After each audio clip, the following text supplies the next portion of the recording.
अब हम समझने की कोशिश करेंगे एवरेज प्रॉफिट मेथड को। तो एवरेज प्रॉफिट मेथड और सुपर प्रॉफिट मेथड दोनों में काफ़ी ज़्यादा सिमिलैरिटीज़ हैं। बस सुपर प्रॉफिट से ये अलग क्यों है, सिर्फ एक अजम्पशन के कारण। जैसे हम सुपर प्रॉफिट मेथड में नॉर्मल प्रॉफिट कैलकुलेट करते हैं ना, कि हमारे आसपास की जो कंपनीज़ हैं जो एक पर्टिकुलर इंडस्ट्री में चल रही हैं, हमारे आसपास की जो फर्म्स है, अगर मैं प्रिसाइसली कहूँ, जो हमारी हमारी जो इंडस्ट्री है, सपोज शूज़ की इंडस्ट्री है, उसमें जो मेरे आसपास की फर्म्स है वो अगर एक certain amount of capital invest करती है तो वो कितना कमा पाती हैं, ये होता था नॉर्मल प्रॉफिट, है ना। तो इसमें हम बस एक अजम्पशन लेके चलते हैं कि नॉर्मल प्रॉफिट को हम ज़ीरो मान के चलते हैं, ठीक है। तो बेसिकली एवरेज प्रॉफिट में होता क्या है, जैसे सुपर प्रॉफिट मेथड में हम बाकी सारी फर्म्स के कंपैरिजन में लेके चलते हैं। सुपर प्रॉफिट मेथड में हम ये देखते हैं कि बाकी सारी फर्म्स के कंपैरिजन में हमें कितना एक्स्ट्रा प्रॉफिट हो रहा है। एवरेज प्रॉफिट मेथड में हम वो कंपैरिजन नहीं लेके चलते, सिंपली देखते हैं कि हमारा कितना प्रॉफिट हो रहा है, दूसरों से कंपेयर नहीं करते हम एवरेज प्रॉफिट मेथड में। बस इतना सा फ़र्क है, क्योंकि कंपैरिजन नहीं करना होता तो नॉर्मल प्रॉफिट यानी कि बाकी लोग कितना कमा रहे हैं उससे कोई फ़र्क नहीं पड़ता, तो वो ज़ीरो लेके चलते हैं। क्योंकि वो ज़ीरो ही है तो फिर उसको हम क्वेश्चंस में कैलकुलेट वगैरह भी नहीं करते, उससे कुछ रिलेशन नहीं होता। हमें क्वेश्चन में normal rate of return, capital employed कुछ नहीं दिया होगा, सिर्फ एवरेज प्रॉफिट दिया होगा, उसको मल्टीप्लाई करेंगे नंबर ऑफ़ ईयर्स परचेज से तो गुडविल आ जाएगी। सिंपल। एक क्वेश्चन देख लेते हैं ताकि थोड़ा और क्लियर हो जाए। जैसे कि अमन ने भारतेंदु का बिजनेस परचेज किया 1 अप्रैल 2019 को। फर्म की गुडविल को वैल्यू करना पड़ेगा। हमें पता है जब भी कोई बिजनेस खरीदते बेचते हैं तो फिर गुडविल की वैल्यूएशन होती है एट 2 ईयर्स परचेज। ये दे दिया number of years purchase of average normal profit of the last 3 years, ठीक है। पिछले 3 सालों के प्रॉफिट्स हमें दे रखे हैं, हमें उससे एवरेज प्रॉफिट निकालना है और उसको फिर जब नंबर ऑफ़ ईयर्स परचेज से मल्टीप्लाई करेंगे तो गुडविल मिल जाएगी। अब सवाल क्या आता है, सवाल यहाँ पर एक नॉर्मल प्रॉफिट निकालना आता है। अभी मैंने बोला कि नॉर्मल प्रॉफिट निकालने की ज़रूरत नहीं है और अब हम नॉर्मल प्रॉफिट निकाल रहे हैं, तो क्या मतलब हुआ इसका, ये वो वाला नॉर्मल प्रॉफिट नहीं है जो दूसरे लोग जो हैं, फर्म्स जो हैं, वो कितना प्रॉफिट कमा रही है वो वाला नॉर्मल प्रॉफिट नहीं है।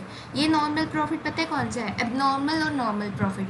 एबनॉर्मल प्रॉफिट वो होता है जो कोई ऐसी एक्टिविटी हो जो बिज़नेस के लिए एबनॉर्मल सी हो। कुछ एक्टिविटीज़ बिज़नेस के लिए बहुत नॉर्मल सी होती हैं। अगर मेरा शूज़ का बिज़नेस है तो शूज़ खरीदना और बेचना एक नॉर्मल एक्टिविटी है मेरे लिए, ठीक है।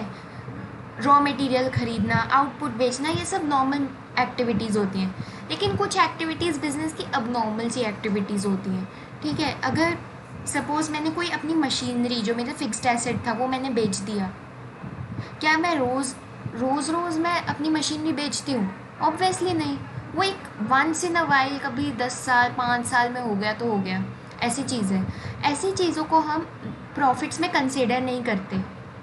कंसिडर क्यों नहीं करते, क्योंकि हम ये पता करना चाहते हैं कि हमारा बिज़नेस कितना ज़्यादा प्रॉफिट कमा सकता है, कितना ऑन एन एवरेज कमाता है, आम तौर पर कितना कमाता है, आम तौर पर नॉर्मली।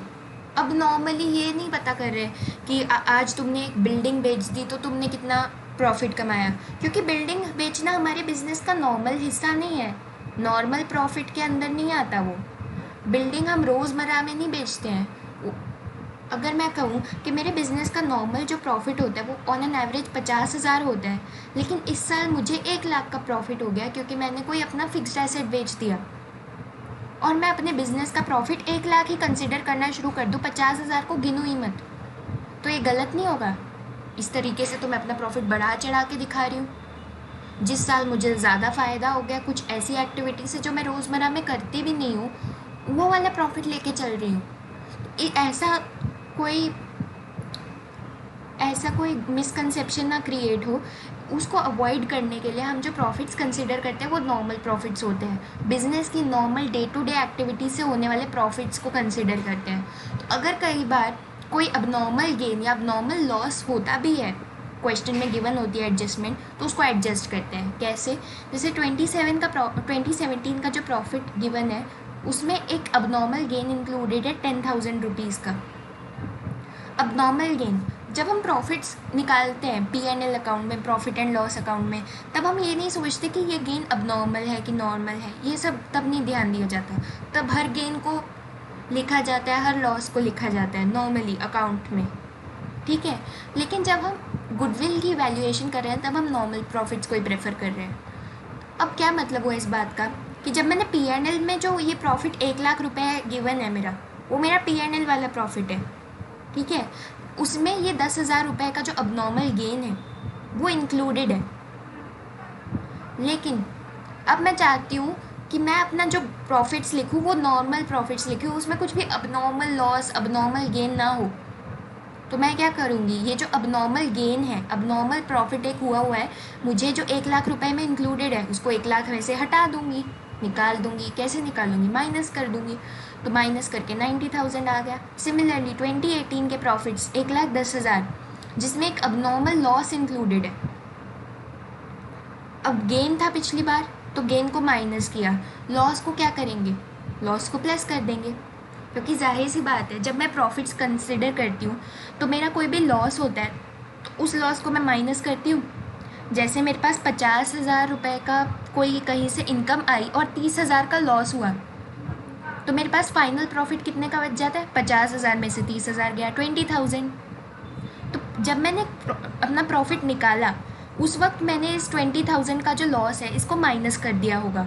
लेकिन अब मैं चाहती हूँ, क्या मैं ये सोचती हूँ कि अगर मेरी फर्म में किसी का भी गलती से आग लग गई और मेरा बहुत ज़्यादा नुकसान हो गया, 20,000 रुपये का नुकसान हो गया, लेकिन वो तो वंस इन अ वाइल वाला नुकसान है ना, इसका मतलब ये तो नहीं है कि मेरा प्रॉफिट हमेशा ही 20,000 रुपये कम ही आता है। नहीं, वो एक आध बार नुकसान हो गया लेकिन उससे मेरी गुडविल पे तो कोई असर नहीं पड़ रहा ना। वो अब नॉर्मल चीज़ है, कभी वंस इन अ वाइल हो जाती है गलती, बट इसका मतलब ये तो नहीं है ना कि मैं रोज़ आग लगा के जाती हूँ अपनी दुकान पे, ऑब्वियसली नहीं। तो मैं क्या करूँगी, ये जो अबनॉर्मल लॉस है जिसको हमने ऑलरेडी माइनस कर चुके थे, हम कहेंगे कि इसको इंक्लूड कर लेते हैं। इंक्लूड करने से क्या होगा, मेरा जो एक्चुअल फ़ायदा था, एक्चुअल प्रॉफिट मेरा 1,30,000 का हुआ था, लेकिन P&L में क्योंकि हमें सब लॉसेस वगैरह दिखाने होते हैं तो इसलिए मैंने 20,000 माइनस कर दिया था। लेकिन अभी जब गुडविल कैलकुलेट कर रहे हैं तब हम सिर्फ नॉर्मल प्रॉफिट्स पे ध्यान दे रहे हैं, इसलिए अब नॉर्मल लॉस को प्लस कर देते हैं और अब नॉर्मल गेन को माइनस कर देते हैं। प्रॉफिट्स निकालते वक्त गेन को प्लस करते हैं ना, तो जब नॉर्मल प्रॉफिट निकालेंगे तो उल्टा करेंगे, अब नॉर्मल गेन को माइनस करेंगे और अब नॉर्मल लॉस को कर देंगे ऐड। सिंपल सी बात। अब 2019 का जो है 85,000 including interest of 5,000 from non trade investment. Non trade investment एक ऐसी इन्वेस्टमेंट होती है जो बिजनेस से अलग मानते हैं हम, मतलब जो दो तरह की इन्वेस्टमेंट्स होती है, एक ट्रेड इन्वेस्टमेंट होती है, एक नॉन ट्रेड इन्वेस्टमेंट होती है। ट्रेड इन्वेस्टमेंट्स को हम बिज़नेस का हिस्सा मान के नहीं चलते, वो बैलेंस शीट में ज़रूर दिखती है, ठीक है, लेकिन उसको हम कैपिटल एम्प्लॉयड में नहीं मान के चलते, जो आगे कैपिटल के क्वेश्चंस आएंगे उसमें पता चल जाएगा। और नॉन ट्रेड इन्वेस्टमेंट से कोई भी फ़ायदा हो, नुकसान हो, उसको भी हम बिज़नेस का नॉर्मल फ़ायदा लेके नहीं चलते। मतलब वो नॉन ट्रेड इन्वेस्टमेंट जो है वो बिज़नेस का एक हिस्सा है लेकिन एक नॉर्मल हिस्सा नहीं है, नॉन ट्रेड है, मतलब बिज़नेस की रोज़मर्रा वाली टाइप की इन्वेस्टमेंट नहीं है, थोड़ी सी अलग इन्वेस्टमेंट होती है वो। तो उससे अगर कोई भी इंटरेस्ट हमें मिलता है तो उसको भी हम अब नॉर्मल गेन मान के चलते हैं, नॉर्मल नहीं होती वो। अब नॉर्मल गेन को क्या करते हैं, गेन को वैसे P&L जब हम बनाते हैं तो गेन को प्लस करते हैं, कोई भी फ़ायदा होता है, प्रॉफिट होता है तो प्रॉफिट निकालने के लिए तो प्रॉफिट को प्लस ही करते हैं। लेकिन क्योंकि अब हम अब नॉर्मल करते वक्त हमेशा सब कुछ उल्टा करते हैं तो प्लस का माइनस कर दिया, 85 में से 5 गया 80,000, फिर रह क्या गया, फिर मैंने बस क्या किया, ये मेरा आंसर है, मैंने अब क्या रह गया, अब इस क्वेश्चन में कुछ रह ही नहीं गया। एवरेज प्रॉफिट निकालो, क्या करोगे, सारे नॉर्मल प्रॉफिट्स को ऐड करो, 90 + 130 + 80, डिवाइड करो कितने साल थे, 3 सालों के प्रॉफिट्स थे तो 3 से डिवाइड किया, 1 लाख रुपए मेरे पास एवरेज प्रॉफिट आ गया। उसके बाद गुडविल का सिंपल सा formula, average profit into number of years purchase, 1 lakh into 2 2 lakh, ठीक है। इस क्वेश्चन में बस एक ही बात ध्यान रखनी थी, एडजस्टमेंट की। एडजस्टमेंट का एक सिंपल सा रूल, अब नॉर्मल गेन को माइनस करेंगे क्योंकि जब हम P&L में प्रॉफिट निकालते हैं तो हर गेन को हम प्लस करते हैं, क्योंकि गेन को फ़ायदे को प्लस करोगे तभी तो टोटल फ़ायदा निकाल पाओगे ना, जाहिर सी बात है। और हर लॉस को माइनस करते हैं, क्योंकि जो भी नुकसान हो रहा है उसको माइनस कर देंगे। इसमें हम उल्टा करेंगे, क्योंकि हम अबनॉर्मल गेन को ऑलरेडी P&L में प्लस कर चुके हैं और हम चाहते हैं कि हम उसको कंसिडर ही ना करें। किसी चीज़ को आप ऑलरेडी प्लस कर चुके हो और उसको कंसिडर नहीं करना चाहते, उसके इफ़ेक्ट को नलिफाई करना चाहते हो, तो क्या करोगे, माइनस कर दोगे। सिमिलरली लॉस को ऑलरेडी माइनस कर चुके हो अबनॉर्मल वाले को, उसके इफ़ेक्ट को भी नलिफाई करना है, क्योंकि वो अबनॉर्मल चीज़ है। हम नहीं चाहते कि कोई अबनॉर्मल चीज़ हमारे प्रॉफिट्स पर एक इम्पैक्ट डाले, हमें ये दिखाए। कोई बाहर वाला अगर प्रॉफिट्स देखे, वो प्रॉफिट देखे अगर अबनॉर्मल वाले जिसमें इंक्लूडेड हो, उसको दिखेगा 1,10,000 का प्रॉफिट, उसको ये नहीं पता कि 20,000 का जो लॉस हुआ वो आग लगने के कारण हुआ, उसको बस ये पता है कि 1,10,000 का प्रॉफिट हुआ।